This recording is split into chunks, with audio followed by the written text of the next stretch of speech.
নমস্কার, শান্তনু হাজরা বলছি। আজকে এক অলৌকিক কথা বলবো। পুরীর জগন্নাথ মন্দিরের আদলে পশ্চিমবঙ্গ সরকার একটি জগন্নাথ মন্দির করতে চেয়েছেন দীঘাতে, এবং সেই দীঘা সমুদ্র তটে সেই মন্দির গড়ে উঠেছে। তা ঠাকুরের কি অপার মহিমা!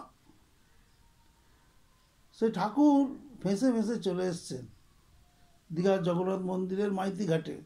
জগন্নাথ মন্দির যেখানে তৈরি হয়েছে দীঘায়, সেই মন্দিরের সামনে একটি ঘাট ছিল আগে থেকেই, তার নাম ছিল মাইতি ঘাট। সেই মাইতি ঘাটটাই এখন মন্দিরের ঘাট হিসাবে বিবেচিত হয়েছে। তাই এই মাইতি ঘাটে কালকে সমুদ্রের জলে ভাসতে ভাসতে একটি জগন্নাথ মূর্তি চলে এসেছে, যেটি অরিজিনাল পুরী মন্দির থেকেই এসেছে আশা করা যাচ্ছে, বা ভগবান স্বয়ং এটা তৈরি করে সেই গল্পগুলো ছিল না, যে পুরী মন্দিরের কাঠ ভেসে এসেছিল দূর থেকে, সেই কাঠ দিয়ে মূর্তি তৈরি করা। তো যারা মূর্তি করছিল তারা বলেছিল কেউ দেখতে পাবে না, পুরী রাজা দেখেছিল বলে সঙ্গে সঙ্গে তারা কাজ থামিয়ে দিয়েছিল, এবং হাত তো তৈরি করতে পারেনি, তাই ঠুটো জগন্নাথ হয়েছিল।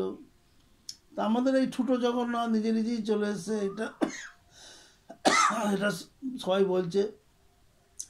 তা মানুষের ভিড়ও হয়েছে প্রচুর, যে সেই গণেশের দুধ খাওয়ার মতো পুরীর জগন্নাথ মন্দির আবার জগন্নাথ দেব নিজেই চলে এসছেন। কিন্তু বাদ সেরেছে কল্পনা জানা বলে এক ভদ্রমহিলা। উনি বলছেন যে বছরখানেক আগে সমুদ্রে ভেসে যাচ্ছিল এই ঠাকুরটি। তো পাড়ার ছেলেরা চান করতে গিয়ে যখন ঠাকুরটা পায়, তারা তখন গ্রামে নিয়ে আসে।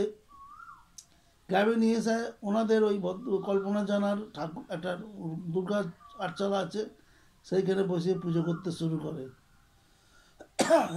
এবং ওনারা বড় বড় পণ্ডিতদের যখন বলেন, তারা বলেন, বিধান দেন যে না, যারা নিয়ে এসে তাদেরকে দিয়ে এটা সমুদ্রে বিসর্জন দিন। এবার সমুদ্রে বিসর্জন দিয়ে পরই এটা ওই মাইতি ঘাট, মানে জগন্নাথ দেবের যে ঘাট, সেই ঘাটে প্রতিস্থাপন করে দেয় কারা, এবং এটা একটা রূপ দেওয়ার চেষ্টা করে যে ভগবান স্বয়ং এখানে চলে এসেছেন, এসো দীঘা মন্দিরের মাহাত্ম্য দর্শন করে যাও। পরে পরে আরও অনেক পাতা খোলা হবে, তখন বাকিটা বলা হবে।